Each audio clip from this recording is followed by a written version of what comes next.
son équipe finit toujours par l'emporter. Et même quand son équipe marque à la 100e minute d'une demi-finale contre Manchester City, pas de réaction. On a l'impression qu'il vient d'obtenir un coup franc contre Las Palmas à la 12e journée de voilà, Liga. quelque chose comme ça. Mais ça, vous avez 40 ans d'expérience comme joueur. Vous avez été entraîné aussi par les plus grands. Parce que joueur, il est sous les ordres de Nils Lidholm, puis d'Arrigo Sacchi. Et ensuite, son parcours d'entraîneur, c'est d'entraîner les plus grands joueurs en permanence. Je pense que ça vous donne une vision du sujet, de la matière et une conscience du temps qui est différente. Je parle toujours de ça, la conscience du temps. Vous avez l'impression qu'en fait, il a maîtrisé les horloges, comme les hommes de pouvoir, à la perfection, mais que là où les autres le font sur un match ou sur une compétition, lui, il le fait sur quelques minutes. Voilà. Et il a cette capacité à faire en sorte que la pièce tombe absolument toujours du bon côté. C'est quasiment de la magie. Je pense que Ancelotti est une sorte de chaman, quelque part, chaman du foot.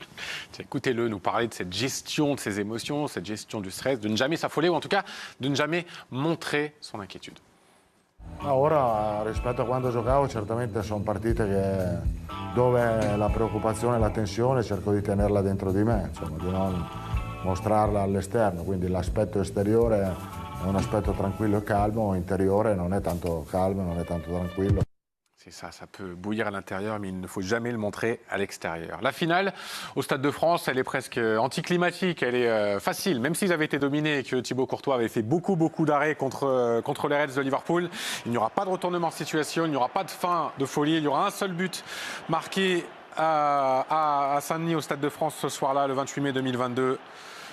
Le centre de Valverde, la reprise de Vinicius, à qui on consacrera un prochain numéro d'Histoire de Champions. Celle-là, elle est légendaire. Pas la finale, mais la campagne, elle est formidable. Il y avait presque un côté inexorable à cette conclusion. Depuis le 8e contre le PSG jusqu'à cette finale, à chaque fois, on vous dit « le Real n'a pas la meilleure équipe ». Non, je pense que sur un plan football collectif, Chelsea c'est plus fort, City c'est plus fort, Liverpool c'est plus fort. Oui, peut-être. Enfin, c'est pas la question d'être plus fort, d'avoir un jeu plus développé, plus abouti. La question, c'est d'aller gagner les compétitions. Et une fois de plus, lorsque le Real arrive en finale, c'est quasiment écrit. Voilà. On rappelle qu'ils n'ont pas perdu une finale depuis 1981. Ouais. Ils en ont gagné une en 2024 aussi. C'est tout frais, mais on va finir cette émission avec le chapitre de cette saison 2023-2024. Le Real qui va s'en sortir dans la douleur contre City en quart, qui va s'en sortir aussi dans la douleur contre le Bayern en demi. Et ce jour-là, on a vu les retournements de situation de 2022. Le héros de cette demi-finale retour s'appelle Rosselló. In what it is that this club has that makes it happen time and time again? Is there a greater force at play or something? I don't know. Difficult to explain, impossible to explain, I say, but it's the magic of this club, first, of this competition. I think for us it's really special, this competition, of this stadium and of this supporter. That when you put the shirt, you feel something special. Encore un coup de génie. Il fallait le sortir du chapeau, Rosselló, à la 80 et quelques minutes. 81e, il remplace Valverde. C'est Rosselló, rappel. 34 ans, une carrière erratique. Arrivé de l'Espagnol Barcelone, où certes il avait été bon, mais c'est juste Rosselló dans un effectif royal. Et c'est lui. Comment expliquer cette connaissance des hommes, cette connaissance du moment, savoir que c'est telle personne, tel joueur qui va vous faire la différence alors que personne d'autre n'aurait misé sur lui. Et Rosselló, en 10 minutes, met le doublé qui sauve le Real. Voilà. Et qui, une fois de plus, fait basculer un match du Real dans un côté à la fois irrationnel, mais en même temps totalement scientifique presque, puisque c'est toujours le Real qui gagne. Prévisible. Prévisible. On n'est presque pas surpris. Voilà. Ouais. On sait tous, on a tous vu ce match. On n'est pas inquiet pour le Real.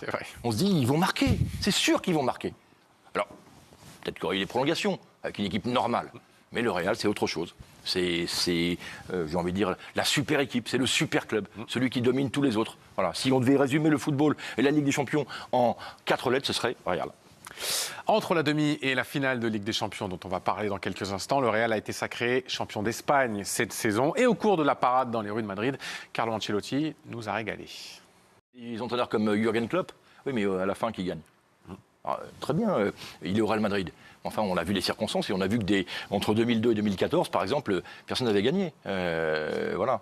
Donc quand vous avez Ancelotti, le mieux c'est de le garder. Hein. Ah, ça, c'est clair, il a fêté ça. Et on se rappelle les années 2000, hein, c'était une sorte de valse permanente. Il y a un an, Pérez s'est posé la question avec ses proches, après une débâcle contre City 4-0 en Ligue des Champions et une perte du titre. Et ils se sont dit, mais on va mettre qui à la place? Qui d'autre est disponible pour nous permettre de garder ce niveau? Personne. Donc la logique, et lui d'ailleurs l'a dit, c'est son souhait, c'est de finir sa carrière au Real Madrid. Alors on ne sait pas si ce sera dans 1 an, dans 2 ans, il va devoir gérer le cas Kylian Mbappé, c'est sympa quand même, comme entraîneur, de se dire tiens, je vais intégrer Kylian Mbappé dans une équipe qui est déjà extraordinaire, avec des Vinicius, des Rodrigo, des Bellingham. Je pense qu'il en a encore pour quelques mois à la Maison Blanche, et puis un jour il prendra sa retraite bien méritée du côté de Parme, peut-être sa région natale. On refera un numéro d'histoire de Champions quand il en aura regagné 3 de plus, Carlo Ancelotti, dans 4 ans. Carrément. Merci Geoffroy, c'est terminé pour ce numéro d'histoire de Champions consacré à Carlo Ancelotti. On va se quitter sur quelques-unes des plus belles images de sa carrière et nous, on se retrouve très vite. Salut. En fait, il est fou.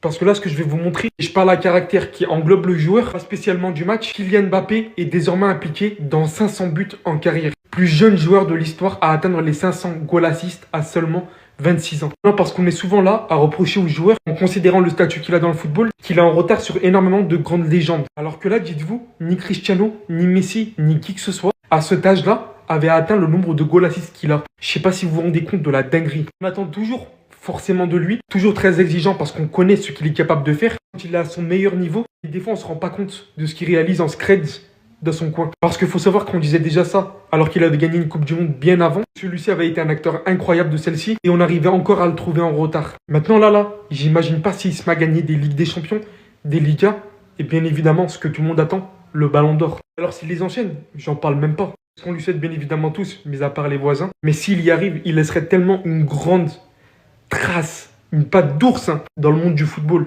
Genre vraiment. Parce que là, c'est beaucoup trop fort et c'est pas sous-estimer ce qu'il réalise. Il a pété un plomb. Il en a marre. C'est une dinguerie. Qu'est-ce qui se passe au Real Madrid? Le club qui, soi-disant, est toujours maître de ses émotions. Là, ils ont pété un plomb. Avant toute chose, venez sur Twitch. On va regarder le résumé du match et décortiquer tout ça. Regardez la Bellingham qui tape sur le sol, énervé. Il en peut plus. Il est au bout de sa vie. Bellingham, il commence à crier sur Vinicius en disant « Viens !» Bellingham, il s'est énervé. Pourquoi? Parce qu'il en a eu marre. Vinicius ne fait pas les efforts défensifs après les pertes de balles. À chaque fois qu'il se fait prendre le ballon, il reste à terre et réclame quelque chose auprès de l'arbitre. Vous allez le voir dans la situation donnée. Simplement en 1 contre 1, il a perdu ce 1 contre 1 à la loyale. Mais comme à son habitude, il est resté à terre en regardant l'arbitre au lieu de se lever et d'essayer de récupérer son erreur. C'est ça qui a provoqué la colère de Bellingham, qui a complètement crié sur Vinicius, mais Vinicius, il l'a ignoré. Il a tout fait pour pas le regarder, alors que je pense qu'il l'a vu. Continue à se plaindre auprès de l'arbitre. Je suis désolé, mais dans ce match, l'attitude de Vinicius, c'est un scandale. C'est scandaleux.